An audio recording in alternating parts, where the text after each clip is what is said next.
Uh-oh, hold on. We got something.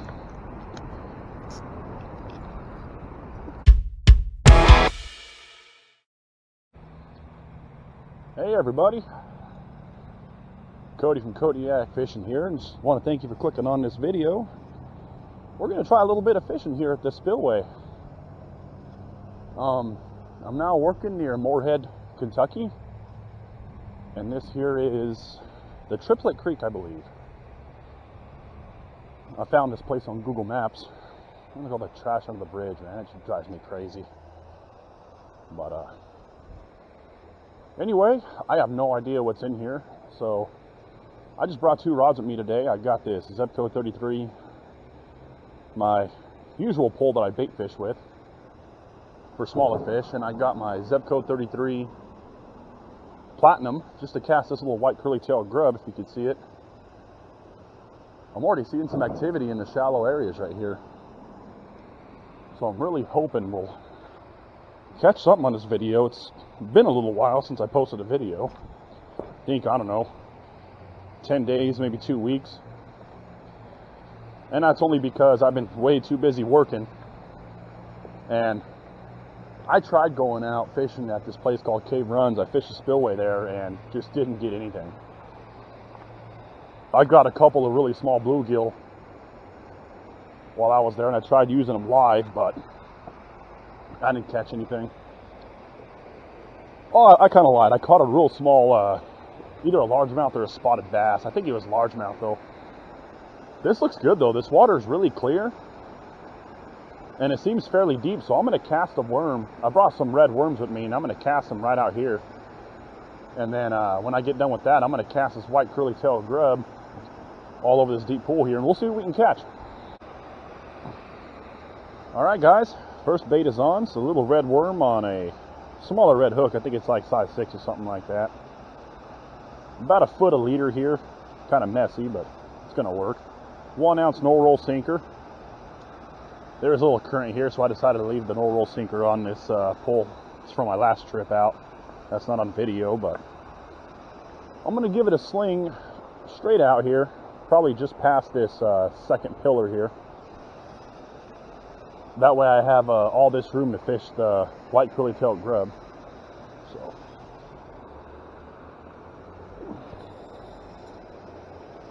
I kind of got hung up in there a little bit.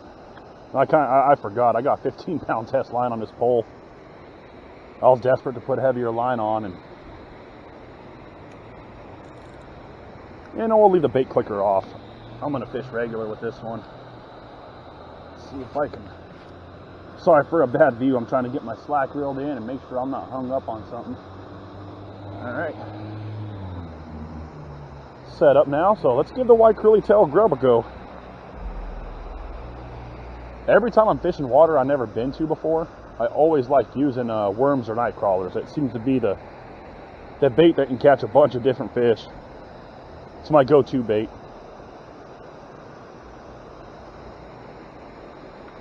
If I didn't mention it, I think I did, I'm not sure, but my Zebco 33 Platinum is the rod I'm using to cast this white curly-tailed grub today.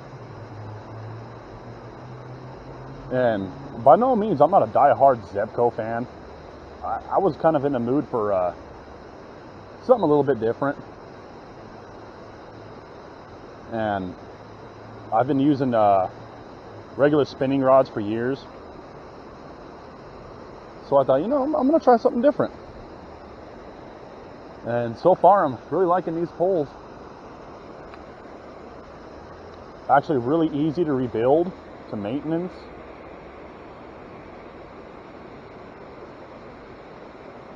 They're more compact than a spinning reel, that is. They feel like it anyway. I guess it depends on the size of reel you get.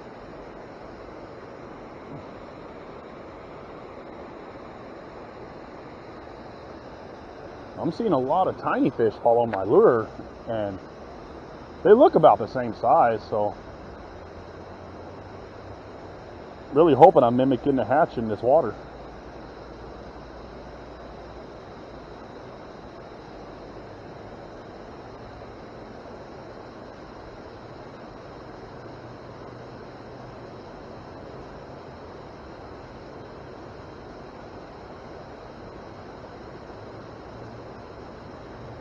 honestly, if I don't get any bites here in the next couple of, well, about the next hour, I would say, I'll probably go somewhere else to fish. It's $15 a day for the 1-day fishing pass. I'm not getting a year here because, well, number one, I don't know how long I'm going to be fishing here, or actually, I don't know how long I'll be working here. And the hours I've been putting in, I'm lucky to get 1 day of fishing every couple of weeks, so I just didn't think it was too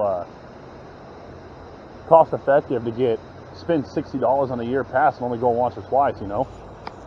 Fish, oh, false alarm, I thought I had a fish, but we're not after trees today. Or branches. Got me excited.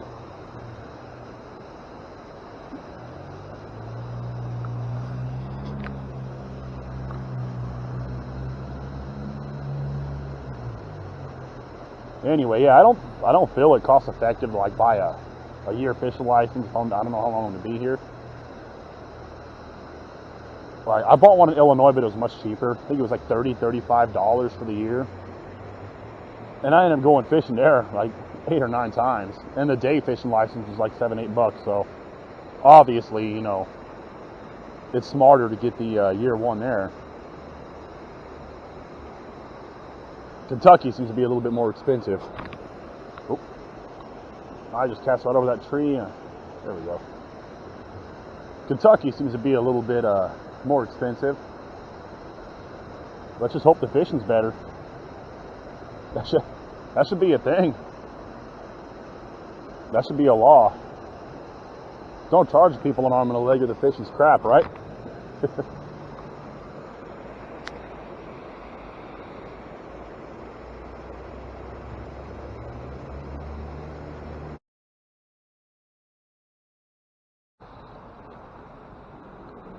Alrighty, you guys, nothing was biting on that white curly-tailed grub.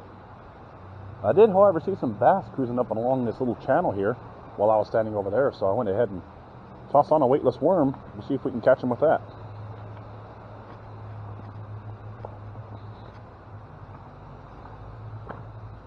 That is I think it's a Yum 4-inch. Got a green and white. I didn't read the package. I just kind of grabbed it out. But I've always had better luck with the Yum worms. There's a bass right in front of me. I don't know if he saw me or not, though. I'm hoping not. But I've always had better luck with the Yum worms compared to, you know, Gamakatsu or any of the others. And I like them better because they sink a little faster, weightless. Or sink a little slower, I should say.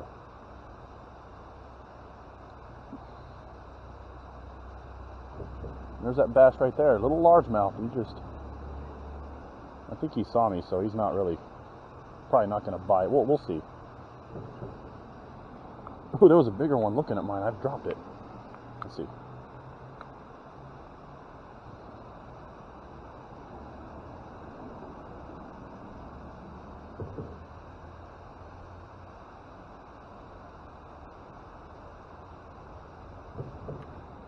Got him. I watched him eat it too. This water's clear. That's a good one too. Come on, buddy. All right, guys. Skunk's out.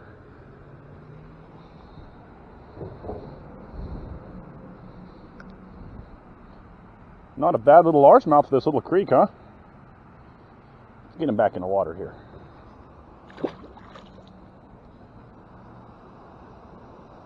Every time I'm having a bad day of fishing, or I think the bite's going to be slow, y'all, I always throw on these weightless worms and just do a real slow twitch. I didn't show you before, but I'll toss it out again and I'll show you. So I'll just sling it out and I'll let it sit for a second, you know, count to 5 or 10, depending on how deep you want to fish, and just start twitching it real slow back to you. Don't reel the line, or you reel the line obviously, but reel in your slack. Just give it a few twitches towards you. That was the bigger one I saw cruising up and down this area here, so I kind of sight fished him. kind of cheating, but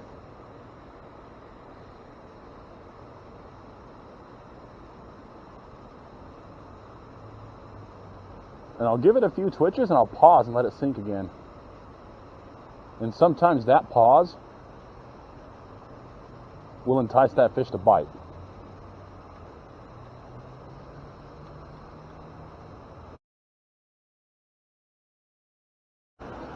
I got whatever that was. Feels real small. What do you have on there? Little worm. Oh, Yeah, little bass looks like. Surprise, caught a bass on bottom. Smallmouth. No, you might have choked it. Out in front of that dam there might be 3 foot. Is it? Yeah. I've been all over this. The waterfall is at about 15 foot out, and then it drops straight down probably 12 foot, and then slowly works this way back up. Nice. I came out here to the flooding once, and they had that thing open, and every bit of this was you could walk down in there full of bluegills. I Yeah. 5-gallon bucket full of them, just blocking everything. Nice little smallmouth. No, not the biggest I ever caught, but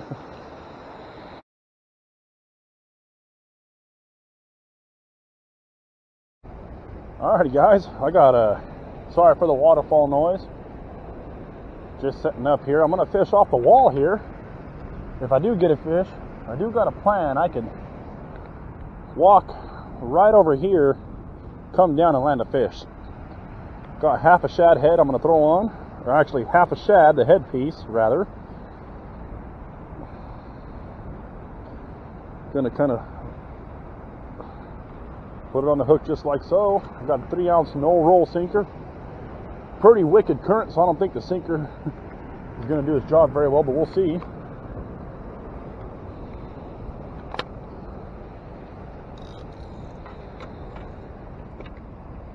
We'll let that sit, see if we get any nibbles. Alright, and we're going to pick this guy here. Set her on the wall too. And let's get us a night crawler out of the tackle bag. Oh, never mind. I put the night crawlers in my pocket. Forgot.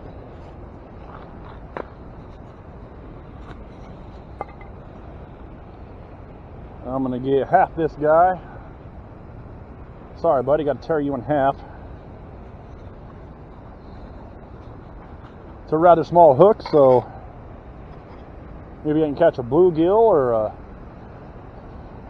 another smaller fish here. I don't know what's here. Could be trout in here. You never know. Somebody told me they saw trout in this area.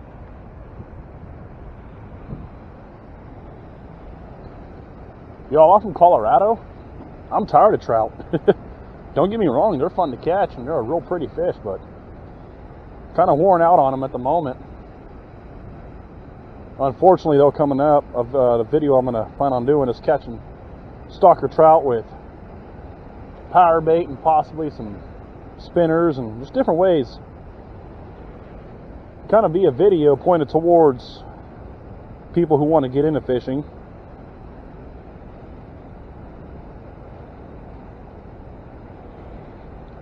I'd like to learn how to start sharing tips a little bit better, and what I got in this rod here I'll show you real quick. So this is just a cheap Shakespeare Durango rod. It says it's medium action. I call bullshit on it. Doesn't have much of a backbone to it, but a 2-ounce sinker. Excuse me. So whenever you're using a sliding sinker, on a Carolina rig, whether it be, a no-roll sinker or your standard just an egg sinker, I do recommend you add these rubber bump stops to it. It's a little rubber bead that protects your knot, because your sinker's always bumping in to the swivel here, and you don't want it to not loose or wear the line out. And they do make sinkers with the sleeves inside of it, like a plastic sleeve or a rubber sleeve. I think I've never used them before, but I may start. But with this one, I'm not going to toss it very far. I'm just going to kind of lob it right out like so. It's the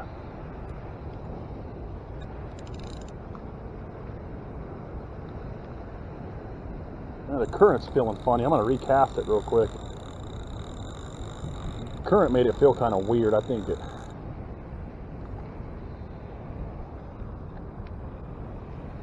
That's better.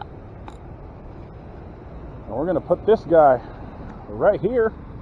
And don't worry, we're not going to lose any of them because the bite alert will take care of that. Same with this one here. So again, sorry for the noise. If I had anything to do with it, I would slow that waterfall way down, that spillway way down, so I could actually get some fishing in. But I'm going to toss this swim bait in the current here and see if there's a predator in here. Just going to let the current kind of carry it and pop it off the bottom. Maybe I'll get a reaction strike. We'll see.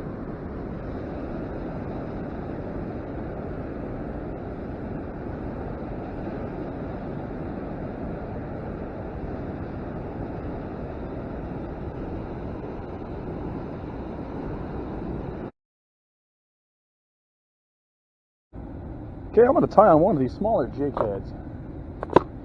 Like I said, it'll be the last lure I tie on for the day, so I'm not going to worry about any kind of a swivel.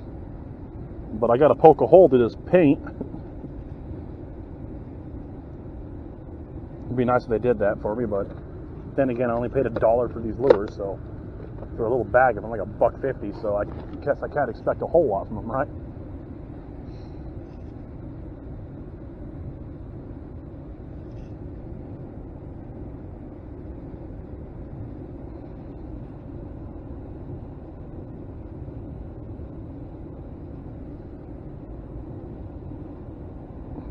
Almost can't get the line through. This is the knot I use, guys. I'm not. Ooh. Uh-oh, hold on. We got something. We got something good on. Okay, I'm gonna give him some line actually, so we got something on, guys. I'm gonna fight him down here. Love this bite alert function. I can let line out slowly and kind of hold on to it. This guy bit on the shad head. Oh! And he took off. Hope he didn't get off. Nope, he's on. He bit on cut shad. He's fighting pretty good. I wonder what channel cat or a flathead is. Oh, he's heading for that ledge too. Big old channel cat. Here we go. Here we go. And I left, nope, hooked him perfect. Oh, hang on, buddy. Hang on, Mr. Channel Cat. Let me get him hooked. Fought really nice for a little guy. Let me get the camera set up.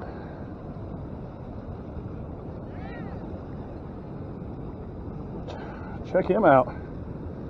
I was going to put the camera down and get a better view, but he ain't very big. He's probably 18 inches. All right, guy. Time to go home.